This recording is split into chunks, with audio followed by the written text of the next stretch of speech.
तो देखिए अभी फिर से चलते हैं। अब देखिए क्या है, अगला क्या पैटर्न है आप सभी के लिए कि जो फाइंड करना है हम लोगों को, वो क्या फाइंड करना है, वो करना है कि sum of odd numbers up to n, यानी कि लगातार विषम संख्याओं का योग अगर कहे तो वो क्वेश्चंस के अकॉर्डिंग थोड़ा सा पैटर्न चेंज किया आप सभी के लिए। अगर जैसे देखिए क्वेश्चंस का क्या है कि फाइंड द सम ऑफ 1, 3, 5, 7 और 9, अगर इसका फाइंड करना है ट्रिकी मेथड से, तो अगर मतलब रेगुलर दे नंबर ऑड वाला, तो कैसे बनाएंगे, तो इस तरीके से चीजों को हम करा सकते हैं। क्या बनाएंगे, n+1 और अपॉन 2 और पावर क्या हो जाएगा स्क्वायर। तो मान लीजिए अगर क्वेश्चन दिया गया कि n तक का, तो n बराबर क्या हो जाएगा, n 9 तक, तो 9 हो जाएगा, है ना। तो इसका मतलब क्या हो जाएगा कि 9+1 और अपॉन 2, तो इसका मतलब क्या हो जाएगा, स्क्वायर करेंगे, 9 1 क्या हो जाएगा 10, 9 1 10, तो 10 और अपॉन 2 और पावर क्या हो जाएगा स्क्वायर, ठीक है ना। अब देखिए ये हो जाएगा हमारा 10 × 10 और अपॉन क्या हो जाएगा 4, ठीक है।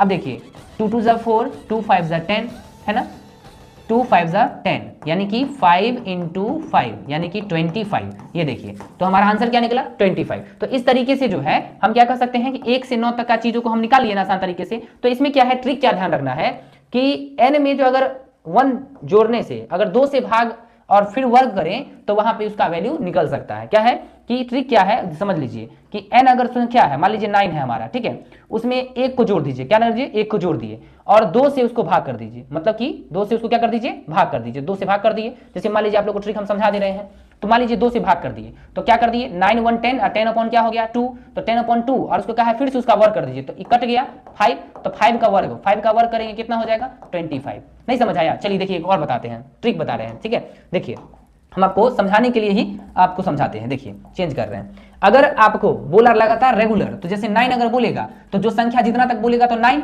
और उसमें क्या जोड़ देना है 1 जोड़ देना, तो क्या हो जाएगा 10 और उसमें 2 से क्या कर दीजिए डिवाइड कर दीजिए, तो क्या हो जाएगा 5 और जो संख्या आएगा ना उसको वर्ग कर दीजिए, यानी कि 5 का स्क्वायर कर दीजिए, तो क्या हो जाएगा 25। ये हो गया ट्रिकी, तो वही तो आंसर इसका होना चाहिए, है ना। समझ आएगा नहीं, ऐसे अगला चलते हैं, देखिए क्या है।